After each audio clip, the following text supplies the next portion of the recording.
Good morning to all of you. तो पिछले lecture हम लोगों ने क्या क्या देख लिया था, इसमें जो भी रिएक्शन मैकेनिज्म का पार्ट चल रहा है उसमें SN1 हमने डिस्कस कर लिया था, हमने SN2 डिस्कस कर लिया है। ठीक है, हम लोग फ्री रेडिकल का भी डिस्कस कर चुके हैं, फ्री रेडिकल के लिए। ठीक है, ये तीन चीज़ें हमने देख लिया है। हम जो देख रहे थे वो था इलेक्ट्रोफिलिक सब्स्टिट्यूशन। ये न्यूक्लियोफिलिक दोनों ही क्या थे, ये न्यूक्लियोफिलिक सब्स्टिट्यूशन रिएक्शन के एग्जाम्पल है।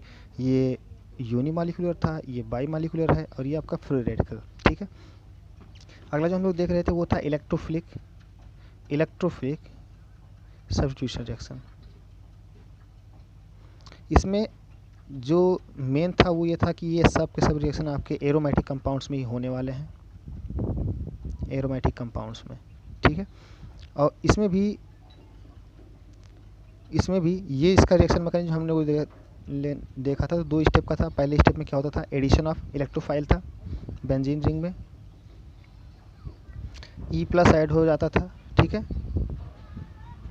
और एक इंटरमीडिएट बनता था जो अनस्टेबल होता था, प्लस चार्ज यहाँ पे, और इस तरह से डबल बॉन्ड ये हमारा इंटरमीडिएट था। इसके और रेजोनेटिंग स्ट्रक्चर बने थे, है ना। और दूसरे स्टेप में क्या हुआ था, डीप्रोटीनेशन हुआ था, यानी कि ये फिर से वापस आपका एरोमेटिक रिंग बन गया था और यहाँ पे इलेक्ट्रोफाइल कनेक्ट हो गया था।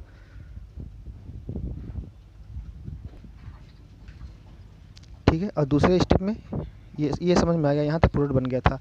तो ऐसे हमारे क्या थे, ये इलेक्ट्रोफिलिक सब्स्टिट्यूशन रिएक्शन है। यहाँ पे एक हाइड्रोजन की जगह पे एक हाइड्रोजन, क्योंकि हर जगह दो हाइड्रोजन होगा, एक हाइड्रोजन को रिप्लेस करके आपका इलेक्ट्रोफाइल कनेक्ट हुआ है। तो नाम क्या पड़ा था इसका, इलेक्ट्रोफिलिक सब्स्टिट्यूशन रिएक्शन। तो यही हम लोग डिस्कस कर रहे थे, इसी के बारे में चल रहा था। तो इसमें हम लोगों ने क्या क्या देखा था, सबसे पहले देखो हम लोग क्या लेते हैं, एक कुछ रिएक्शन करके देखते हैं साथ में ही, तो ज़्यादा क्लियर होगी बातें। चलो, एक बेंजीन रिंग ले लिया गया। ठीक है, और इसका रिएक्शन देखो किससे किससे करा सकते हो आप। अगर मैं इसका रिएक्शन Cl2 से कराऊं, या Br2 से कराऊं, या I2 से कराऊं, समझ लो बात को, यानी कि हैलोजिनेशन करा रहे हैं, इसका हाइड्रोजन ऐड कर रहे हैं। ये किसके प्रेजेंस में होगा, ये रिएक्शन होगा in the presence of AlCl3। ठीक है, या यहाँ पे क्या कर सकते हो, BF3 ले सकते हो, या FeBr3 ले सकते हो, या FeCl3 ले सकते हो। कहने का मतलब ये है कि ये इनमें यहाँ पे जो आप नीचे रखने वाले हो वो एक लुईस एसिड होगा। लुईस एसिड होगा जिसे लोन पेयर की ज़रूरत हो, जिसे इलेक्ट्रॉनों की ज़रूरत हो। वो क्या करेगा कि यहाँ से एक क्लोरीन को उसके इलेक्ट्रॉनों के साथ तोड़ लेता है और दूसरे वाले को प्लस के रूप में छोड़ देता है, जैसे Cl हुआ। अगर मान लेते हैं AlCl3 है, तो ये क्या करता है, ये यहाँ से इसको तोड़ ले जाता है और ये पार्ट क्या बन जाता है आपका, AlCl4 बन जाता है, और साथ में क्या बनता है, Cl+। ये रहा हमारा इलेक्ट्रोफाइल। यही Cl क्या होगा, फाइनली कनेक्ट हो जाएगा इसमें जाके। तो यहाँ प्रोडक्ट हमारा क्या आया, बेंजीन रिंग, और यहाँ पे क्या आ गया, क्लोरीन आ गया। समझ में बात, मतलब किसी एक पोजीशन पे क्लोरीन आ गया। तो ये आपका था हैलोजिनेशन। इसी को आप क्या बोलते हो, हाइलोएरिन्स, जो चैप्टर का नाम है। ठीक है, अगर दूसरे रिएक्शन की बात करें, यहीं से देखो हमारे पास क्या है, बेंजीन रिंग है, और इसका मैं नाइट्रेशन कराना चाह रहा हूँ। तो नाइट्रेशन के लिए जो रिएजेंट होते हैं वो होते हैं HNO3, या इसके पहले चलो फ्रीडल क्राफ्ट देख लेते हैं, क्योंकि वो इसी से रिलेटेड है। मान लेते हैं कि इसका रिएक्शन मैं करा रहा हूँ CH3Cl से in the presence of AlCl3। अगर in the presence of AlCl3 कराओगे तो फिर से देखो यहाँ से जो है एक इलेक्ट्रोफाइल जनरेट होगा, और कैसे होगा, CH3Cl, साथ में क्या आएगा, AlCl3। अब ये फिर से इन दोनों ही इलेक्ट्रॉनों के साथ इस क्लोरीन को लेके चला जाएगा, और यहाँ बचेगा क्या, CH3+, क्योंकि इसने अपना इलेक्ट्रॉन दे दिया। तो CH3+, ये हमारा इलेक्ट्रोफाइल हो गया, और यहाँ पे क्या बना, AlCl4-। ठीक है, अब वहाँ से ये क्लियर होगी बात। अब ये इलेक्ट्रोफाइल जहाँ जुड़ेगा वहाँ से एक हाइड्रोजन को हटाएगा, और वो हाइड्रोजन वापस आएगा इसके पास, और यहाँ से Cl ले जाएगा इससे। तो H+ जो वहाँ से बाहर होगा, डीप्रोटीनेशन में जो H निकलता है यहाँ से, उस H+ जो है वो इसके आसपास आएगा, AlCl4- के पास, और यहाँ से क्लोरीन को ले जाएगा HCl+ AlCl3। फिर से आपका जो कैटलिस्ट था वो फिर से रीजनरेट हो गया। अब ये दूसरे मॉलिक्यूल को क्या करेगा, पकड़ेगा, फिर उसको ऐसे ही कन्वर्ट करेगा, फिर फ्री हो जाएगा, फिर दूसरे को पकड़ेगा, करता रहेगा इस तरह से। समझ में आई बात। तो जैसे हैलोजिनेशन था, वैसे ये है आपका फ्रीडेल क्राफ्ट एल्काइलेशन, क्योंकि एक एल्काइल ग्रुप हम लोग, ठीक है ठीक है। तो मैं यहाँ लिख दिया हूँ, तीनों इक्वेशन को एक साथ लिख दिया हूँ। ये आपका क्लोरीनेशन है in the presence of AlCl3, ये तोड़ने का काम करेगा, समझ गए होगे कि Cl प्लस जनरेट करेगा, जुड़ेगा, ये रहा आंसर हमारा। ठीक, यहाँ पे CH3 प्लस जनरेट होगा, इसका नाम है इस रिएक्शन का फ्रीडेल क्राफ्ट एल्काइलेशन, क्योंकि एक एल्काइल ग्रुप जो है बेंजीन रिंग के ऊपर आता है, एंड प्लस HCl, क्योंकि यहाँ से H निकलेगा और ये Cl तो HCl। ठीक है, ये आपका फ्रीडेल क्राफ्ट एल्काइलेशन है, और ये आपका फ्रीडेल क्राफ्ट एसिलेशन है, यानी कि एक एसिड का ग्रुप, एक एसिड का ग्रुप इसके ऊपर जोड़ा जा रहा है। इसको जो बोलते हैं CH3COCl, ये एसिड क्लोराइड है।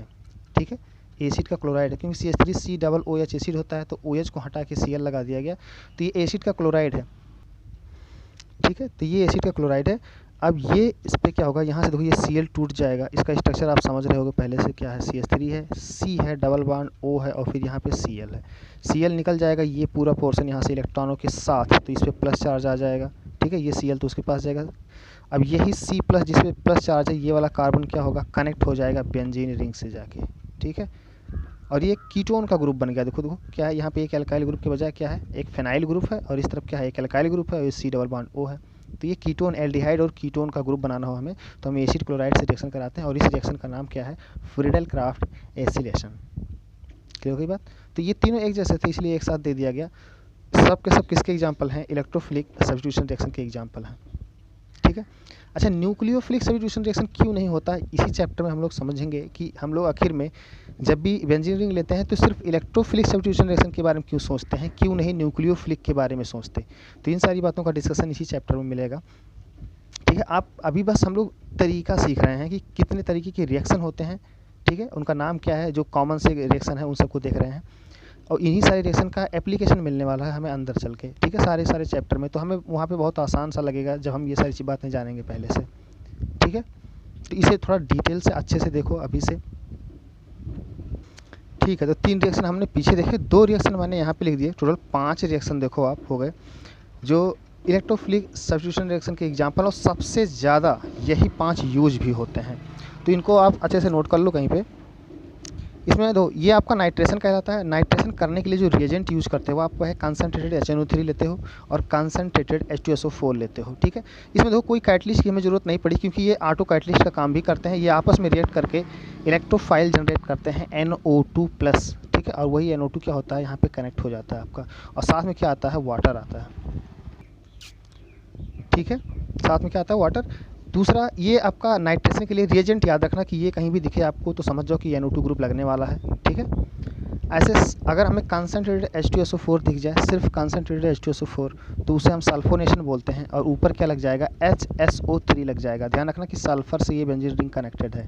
ठीक है, क्योंकि यहाँ से आप इलेक्ट्रोफाइल जनरेट करके देख लेना, इलेक्ट्रोफाइल जनरेट करोगे इससे भी तो आपको NO2 आसानी से मिल जाएगा। आप चाहो तो 11th का नोट्स प्रिफर कर सकते हो, देख सकते हो वहाँ जाके कि कैसे इलेक्ट्रोफाइल जनरेट किया गया है। ठीक है, तो ये 5 रिएक्शन हैं जो आप बहुत ही अच्छे से ध्यान रखोगे। तो ये था आपका फर्स्ट स्टेज। इसके बाद यहाँ पे शुरू हो जाता है मेसोमेरिक इफेक्ट का यूज इस केस में। ठीक है, तो ये 5 रिएक्शन हमने देख लिया, ये पांचों आप रट लोगे अच्छे से। इलेक्ट्रोफाइल कैसे जनरेट हुआ ये भी जाके चेक कर लोगे। ठीक है, ये यही 5 मिलेंगे बार बार रिपीट, हर चैप्टर में ये 5 फिक्स रहेंगे, लेकिन ऐसे नहीं फिक्स रहेंगे जैसे कि ये फिक्स हैं। तो फिक्स कैसे रहेंगे वो हर चैप्टर में, ये देखते हैं। देखो, हर बार हमें बेंजीन रिंग नहीं देगा और ये सारी बातें कराने के लिए नहीं बोलेगा, बल्कि हमसे क्या बोला जाएगा, हमसे बोला जाएगा कि आप ये कंपाउंड ले लो, ये कंपाउंड, और इसका फिर से नाइट्रेशन करा दो, या सल्फोनेशन करा दो, या एसिटिलेशन, जो भी इसका करा दो, इस वाले कंपाउंड का। जैसे ये नाइट्रोबेंजीन का आप कराओ, या आपसे कह दिया गया कि आप इस वाले कंपाउंड का कराओ नाइट्रेशन, तो अब इसे सेकंड लेवल बोलेंगे इसे ना, क्योंकि यहाँ से फिर से शुरू हो रहा है वही 5 रिएक्शन फिर से। अब लेकिन अब की बार जो आप यहाँ रिएजेंट लेके चलने वाले हो वो बेंजीन के बजाय क्या होने वाला है, ये होने वाला है। तो अब जो दूसरा आएगा, जैसे मैं एक बात करूं, जैसे ये देखो रिएक्शन, इस रिएक्शन को देखो ज़रा, यहाँ पे नाइट्रोबेंजीन ले लिया मैंने, और इसका मैं क्या करा रहा हूँ, क्लोरीनेशन, क्योंकि ये जो रिएजेंट हैं ये दोनों Cl2 और AlCl3 के प्रेजेंस में, तो ये तो Cl+ जनरेट करेंगे और वो कनेक्ट करेंगे इस एरोमेटिक रिंग पे। ठीक है, अब रिंग पे देखो ढेर सारे पोजीशंस हैं, ये रहे 1 2 3 4 5 पोजीशन है। अब इन 5 पोजीशन में Cl आएगा जो Cl+, वो कहाँ पे कनेक्ट होगा, कहाँ पे कनेक्ट होगा, कहीं एक जगह पे कनेक्ट करना है हमें, समझ में आई बात। तो अब ये जहाँ पे भी कनेक्ट होगा ये बंदा जो पहले से इस पे रखा हुआ है, इस पे जो पहले से बैठा हुआ है, ये डिसाइड करेगा कि अब ये जो बंदा आ रहा है ये कहाँ किस पोजीशन पे जुड़ेगा।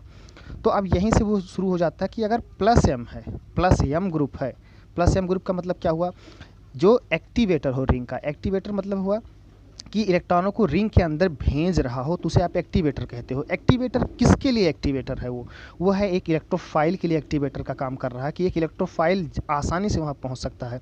अगर इलेक्ट्रॉन कोई अंदर रिंग के अंदर भेज रहा है तो डेंसिटी बढ़ जाएगी और ये बहुत ईजिली अप्रोच कर पाएगा इसके लिए, समझ पाए ना बात को। तो अब ये अगर प्लस एम ग्रुप है तो हम जानते हैं कि प्लस एम ग्रुप अगर लगा हुआ है ऊपर तो वो आर्थो इस वाले पोजीशन पे या इस वाले पोजीशन पे, ठीक है, या इस 3 पोजीशन पे, 2 आर्थो पोजीशन जो बचे और एक आपका 2 आर्थो और एक क्या आपका पैरा पोजीशन, इन पोजीशन पे वो क्या करेगा, लगाएगा अगर प्लस एम ग्रुप है तो, समझ आई बात। लेकिन अगर माइनस एम ग्रुप यहाँ पे लगा है, माइनस एम ग्रुप लगा है तो वो क्या करेगा, वो इन 2 पोजीशन पे, इस वाले पे यानी कि मेटा पोजीशन पे और इस वाले मेटा पोजीशन पे कनेक्ट करेगा, इन दोनों पोजीशन पे, समझ में आई बात। तो आप कैसे पहचाने कि कौन सा प्लस एम है कौन सा माइनस एम है, तो इसके लिए आप देख सकते हो पीछे रेजोनेंस जाके चेक कर सकते हो, जहाँ पे रेजोनेंस हमने पढ़ाया है आपको, ठीक है। तो वहाँ पे plus M minus M resonance के थ्रू दिखाया गया है कि इस वाले पॉइंट पे और इस वाले पॉइंट पे, इस पे, इन 3 जगह पे जब कोई इलेक्ट्रॉन देता है तो वो इलेक्ट्रॉन इन 3 जगह पे ही इकट्ठा होते हैं आके, ठीक है। चलो यहाँ पे 2 में लिख दिया, ये आर्थो इस वाले पोजीशन को आर्थो, इन दोनों पोजीशन को मेटा और इसको क्या बोलते हैं, पैरा पोजीशन। तो अगर प्लस एम है तो वो कहाँ करेगा, वो भेजेगा आर्थो पे और पैरा पे। अगर माइनस एम है तो वो भेजेगा हमेशा ही मेटा पोजीशन पे, बस इतना ध्यान रखना, ठीक है। तो प्लस एम पहचाने कैसे और माइनस एम पहचाने कैसे, तो इसके बारे में आपको डिटेल में बताया गया है, लेकिन फिर भी यहाँ पे एग्जाम्पल के रूप में हम लोग देख रहे हैं कि क्या होते हैं। जैसे ये रहा प्लस एम ग्रुप, देखो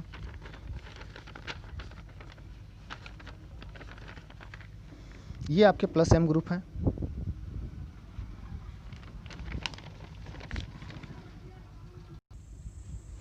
ठीक है। तो ये प्लस एम के हैं, देखो OH है आपका ग्रुप, ये यहाँ पे जो लगा हुआ है इसके बगल में जस्ट एरोमेटिक रिंग लगा होना चाहिए, ठीक है।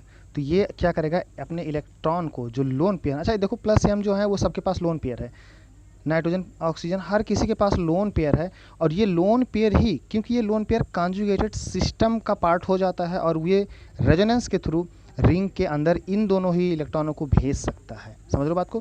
क्योंकि एरोमेटिक रिंग लोगे तो उसमें डबल बॉन्ड होगा, इस तरह से एरोमेटिक रिंग होगा तो एक डबल बॉन्ड होगा, और फिर यहाँ पे डायरेक्ट जो कनेक्टेड एटम है आपका, चाहे वो ऑक्सीजन हो, तो इसके पास लोन पेयर है। तो आप देखो कि ये डबल बॉन्ड, सिंगल बॉन्ड और फिर लोन पेयर, तो किसका एग्जांपल है, ये कॉन्जुगेटेड सिस्टम का एग्जांपल। और ये इलेक्ट्रॉन रोटेट करके यहाँ डबल बॉन्ड बनवा दें और इस डबल बॉन्ड को तोड़ के आगे शिफ्ट करा दें, समझ पा रहे हो बात को, आगे शिफ्ट हो जाएगा अगर ये। तो हर कोई जो भी ये आप देख रहे हो ये ऐसे ही कर रहे हैं, क्या समझ पाए बात को, जितने भी हैं सबके पास लोन पेयर हो, सब ऐसे ही प्रोसेस के थ्रू इलेक्ट्रॉन को रिंग के अंदर भेज रहे हैं, इसलिए क्या कहा जा रहा है, एक्टिवेट कर रहे हैं टुवार्ड्स इलेक्ट्रोफाइल, क्लियर होगी बात। तो ये सब के सब प्लस एम होते हैं। अब अगर ये वाले ग्रुप लगे हुए हैं तो ये क्या करेंगे, they are ortho and para directing, यानी कि जो भी आ रहा होगा इलेक्ट्रोफाइल उसको कहाँ भेजेंगे, आर्थो पोजीशन पे और पैरा पोजीशन पे भेजेंगे, para directing, ortho and para directing, they R ring activator, और ये क्या कहलाते हैं, रिंग एक्टिवेटर कहलाते हैं, समझ में आई बात। तो ये प्लस एम वाले हो गए। अच्छा प्लस आई अगर होगा, प्लस आई ग्रुप लगा है, मान लो कि मैंने इनमें से कोई ना लगा के एक एल्काइल ग्रुप लगा दिया, इस तरह से बेंजीन रिंग लिया और इस पर क्या कर दिया, ऊपर CH3 लगा दिया, बताओ।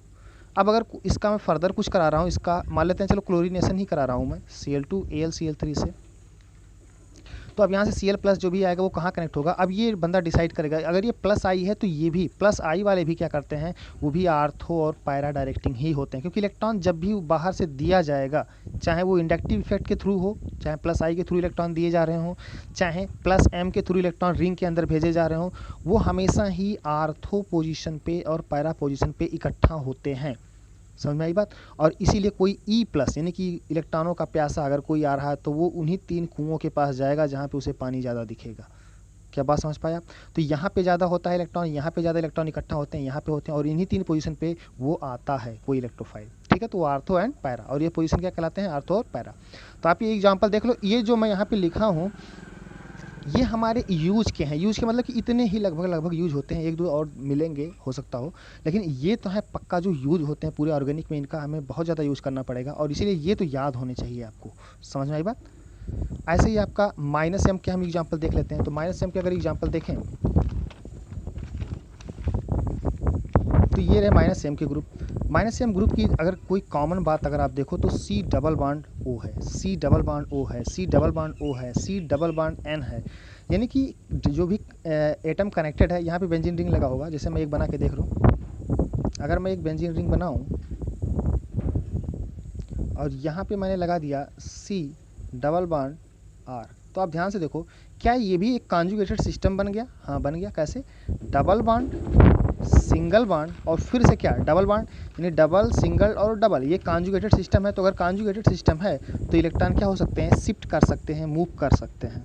ठीक है, तो इस तरह से यहाँ पे देखो ये डबल बॉन्ड हुआ, ये क्योंकि ये इधर जो लास्ट में लगा है यहाँ पे एक इलेक्ट्रोनेगेटिव एलिमेंट है, जो सी डबल बॉन्ड ओ हो, ये ऑक्सीजन आपका इलेक्ट्रोनेगेटिव एलिमेंट है, चाहे वो सी डबल बॉन्ड या ट्रिपल बॉन्ड एन हो, तो एन भी क्या है आपका एक इलेक्ट्रोनेगेटिव एलिमेंट है। और ये इलेक्ट्रोनेगेटिव एलिमेंट, जैसे ये ऑक्सीजन एक इलेक्ट्रोनेगेटिव एलिमेंट है, ये एलिमेंट क्या करेगा? इन इलेक्ट्रॉनों को अपनी तरफ खींचना चाहेगा। अगर खींचेगा तो ये यहाँ से इलेक्ट्रॉन क्या होगा? शिफ्ट होते चले जाएंगे आगे तक। कैसे? ये डबल बॉन्ड उठ के यहाँ पहुँच जाएगा और ये टूट के ऑक्सीजन के पास पहुंच जाएगा। ठीक है, क्योंकि ये इलेक्ट्रोनेगेटिव था। तो यहाँ भी क्या होगा? तो डबल बॉन्ड यहाँ पे आ गया और यहाँ ओ पे माइनस चार्ज आ जाएगा और जहाँ से इलेक्ट्रॉन मूव किया है यहाँ पे प्लस चार्ज आ जाएगा। समझ आई बात? तो ये जो ग्रुप है, अगर ये सी डबल बॉन्ड ओ वाला जो ग्रुप है कहीं भी लगा हुआ है तो ये रेजोनेंस के थ्रू इलेक्ट्रॉनों को रिंग से बाहर निकाल रहा है। समझ आई बात? और जब रिंग से बाहर निकाले जाते हैं इलेक्ट्रॉन तो जहाँ पे इकट्ठा हुए थे वहीं से इलेक्ट्रॉन निकलते भी हैं। लेकिन दो पोजीशन ऐसा होता है जो बच जाता है जहाँ से इलेक्ट्रॉन नहीं निकल पाते, वो है आपका मेटा पोजीशन। मेटा पोजीशन पे इलेक्ट्रॉन नहीं निकल पाते बाहर, क्योंकि वो इस कॉन्जुगेटेड सिस्टम का पार्ट नहीं बन पाता ये दोनों कार्बन। समझ आई बात? तो यहाँ से इलेक्ट्रॉन जाते नहीं हैं, तो यहाँ पे इलेक्ट्रॉन ज़्यादा मिलेंगे और इसीलिए जब भी कोई इलेक्ट्रोफाइल आता है यानी कि ई प्लस इलेक्ट्रॉनों का प्यासा, तो वो कहाँ पहुँचेगा? उस जगह पहुँचेगा जहाँ पे उसे इलेक्ट्रॉन ज़्यादा दिखेंगे और इसीलिए वो मेटा पोजीशन पे आएगा। समझ आई बात? तो जितने भी ये माइनस एम वाले ग्रुप हैं ये डीएक्टिवेटर है, रिंग से इलेक्ट्रॉन को बाहर निकाल लेते हैं और ये मेटा डायरेक्टिंग होते हैं। क्या बात समझ में आया? तो देख लो एक बार, C double bond O R है आपका, ये कोई कीटोन बनाना हो, मान लो कीटो ग्रुप लगाना है हमें, यहाँ पे बेंजीन रिंग एक तरफ आर और बीच में C double bond O, keto group हो गया। एसिड लगाना है, जैसे ये रहा आपका C double O H, benzene का एसिड कर लो, बेंजोइक एसिड। ऐसे ये आपका C double bond O R, ये तो कीटो ग्रुप हो गया, पहला वाला था। ये साइनाइड लगा हो, अगर साइनाइड लगाना हो हमें तब भी ये माइनस एम का काम करेगा। ठीक है, इसके अलावा और भी हैं, अभी देख लेंगे। तो ये सब के सब किसके एग्जांपल हैं? माइनस एम के हैं। अब इन्हें भी आप याद कर लो, अच्छे से याद कर लो।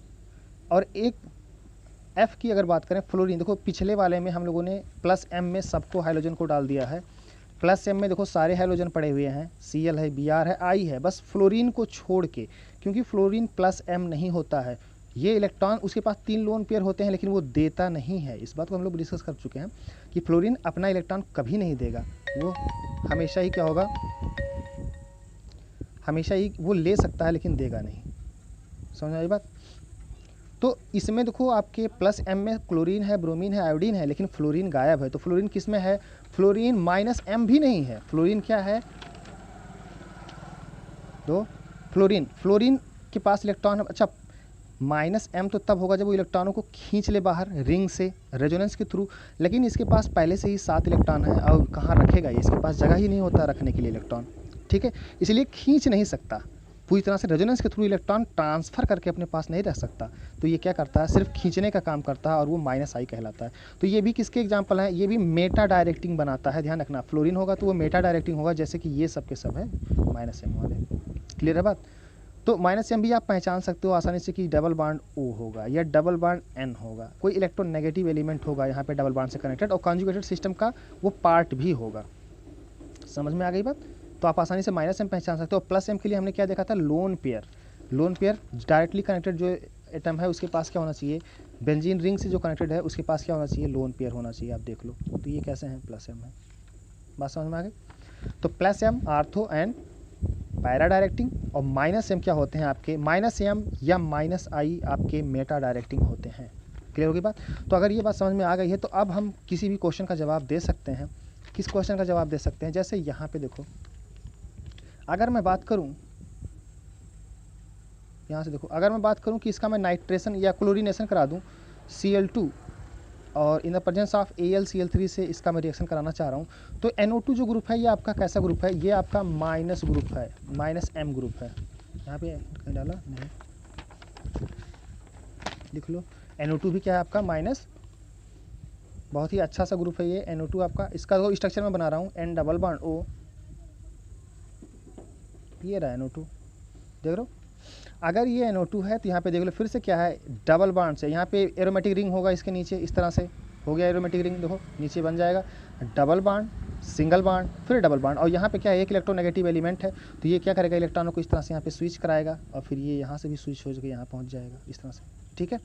तो NO2 भी कैसा ग्रुप है आपका माइनस। तो अब इसका जवाब दो जरा,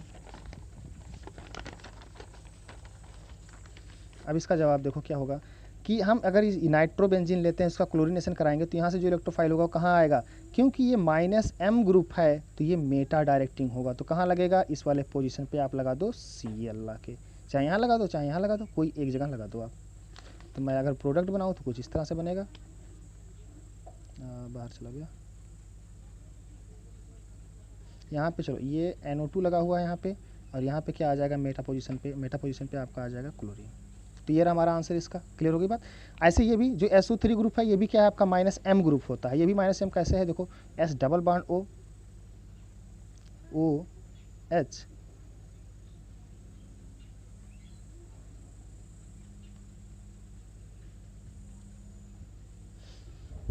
यहाँ से देखो यहाँ नीचे बेंजीन रिंग हो गया।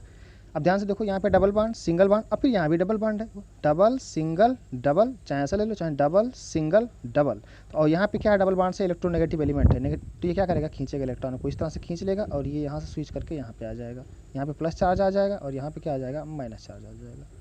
समझ में आई बात।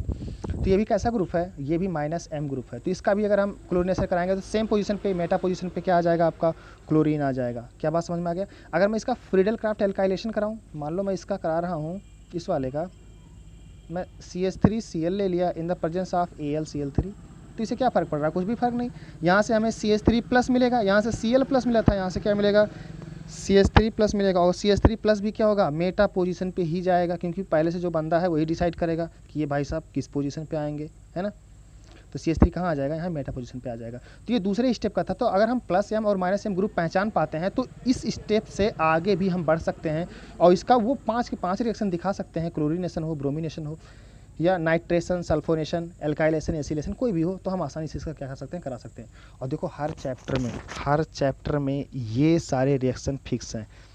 जैसे हम लोग पढ़ेंगे फिनॉल बना दिया, मान लो मैंने फिनॉल बना लिया, फिनॉल तो पढ़ना पड़ेगा ना हमें एरोमेटिक रिंग में जब पढ़ेंगे, तो मान लो फिनॉल बना दिया, तो फिनॉल की प्रॉपर्टी, जैसे फिनॉल की प्रॉपर्टी की बात की जाएगी तो इसमें 5 के 5 रिएक्शन फिक्स हो जाएंगे हमारे। क्या, पहले तो नाइट्रेशन, सल्फोनेशन, ये सब के सब फिक्स रहेंगे, लेकिन अब इसके प्रोडक्ट भी हमें पता चल जाएंगे पहले ही, कैसे कि क्योंकि लोन पेयर है तो ये +M ग्रुप है, हो गया काम भैया। आर्थो पे लगा दो और कहाँ लगा दो, पैरा पे लगा दो।